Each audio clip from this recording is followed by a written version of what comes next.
औज़ुबिल्लाहिमिनश्शैतानिर्रजीम बिस्मिल्लाहिर्रहमानिर्रहीम। क्लास 3 अस्सलाम वालेकुम। उम्मीद है सब बच्चे खैरियत से होंगे। प्यारे बच्चों, हमारा आखिरी सबक था कितनी प्यारी तितली, और आज हम उससे आगे पढ़ने जा रहे हैं, जो कि हमारी एक नज़म है, पोएम है, जिसका नाम है मेरी अच्छी दोस्त। तो आज हम इसकी पढ़ाई करते हैं। तो आइए आज हम इसकी रीडिंग स्टार्ट करते हैं। मेरी अच्छी दोस्त किताब मुझको सिखाती है आदाब, इल्म की राह दिखाती है, पढ़ना मुझे सिखाती है, जग की सैर कराती है, दिल मेरा बहलाती है। सूरज चांद सितारों के भी किस्से मुझे सुनाती है, साथ ही बस्ते में ये मेरे रोज़ स्कूल भी जाती है।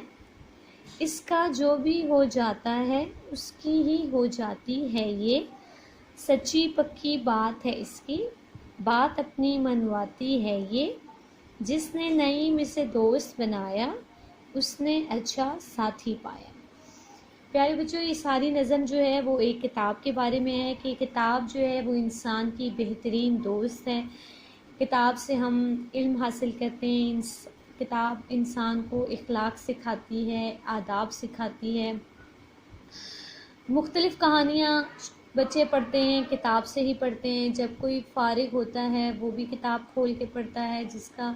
इसको हम कह रहे हैं कि कोई बोर हो रहा है, वो भी एक अच्छी सी किताब लेता है और अपनी बोरियत को ख़त्म करता है। तो किताब जो है वो छोटे बड़े हर शख्स की अच्छी दोस्त होती है, हर वक्त हमारा साथ देती है। तो ये नज़म भी एक किताब के बारे में है। किताब को अच्छा दोस्त, अच्छा साथी कहा गया है, इसमें कोई शक नहीं कि किताब जो है वो सब लोगों की बहुत अच्छी दोस्त होती है। तो ये सब बच्चों ने इसकी पढ़ाई करनी है। पेज नंबर 61 पे इसके ये 4 अल्फाज मायने हैं, इनकी पढ़ाई करते हैं। अल्फाज मायने: आदाब, अदब या तमीज़, राह रास्ता, जग दुनिया, किस्से वाक़यात और कहानियाँ। यानी जब हम किताब पढ़ते हैं तो किताब से हम बहुत से वाक़यात पढ़ते हैं, बहुत सी हमें किताब से हम कहानियाँ पढ़ते हैं। तो ये 4 अल्फाज मायने हैं, ये सब बच्चों ने याद करने हैं। नेक्स्ट पेज पे देखिए, इसकी मश्की काम है, सरगर्मियाँ हैं। सवाल नंबर 1 है, नज़म को दुरुस्त तलफ़्फ़ुज़ और लहन से पढ़ें। लहन का मतलब है सुरीली आवाज़, और तलफ़्फ़ुज़ का मतलब है कि लफ्ज़ का मुंह से अदा करना।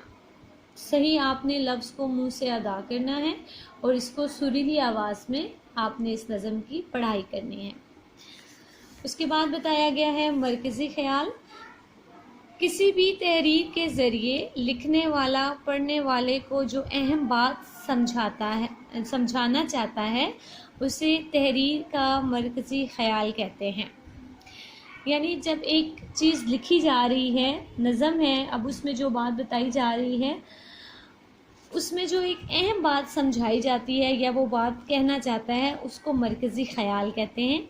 अब यहाँ पर देखिए उन्होंने लिखा है कि याद रखिए मरकज़ी ख़याल हमेशा मुख्तसर अल्फाज में लिखा जाता है। मुख्तसर यानी बहुत थोड़ा छोटा।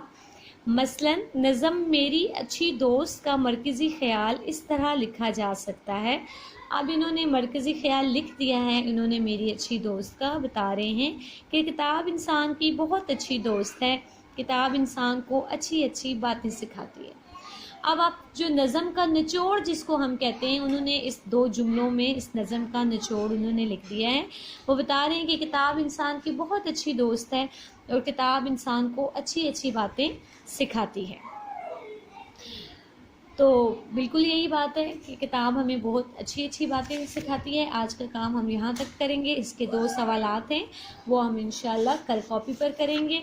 आज का आपका यही काम है कि आपने नज़म का मरकज़ी ख़याल जो कि ये सामने आपके लिखा हुआ है, ये आपने अपनी कॉपी पर लिखना है और नज़म की पढ़ाई करनी है।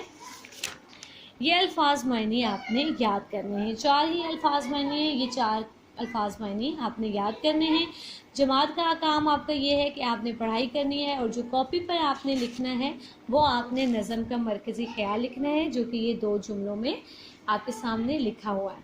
اوپر آپ نے ہیڈنگ دینی ہے جس طریقے سے آپ پیچھے سارے چیپٹرز میں لکھتے آ رہے ہیں.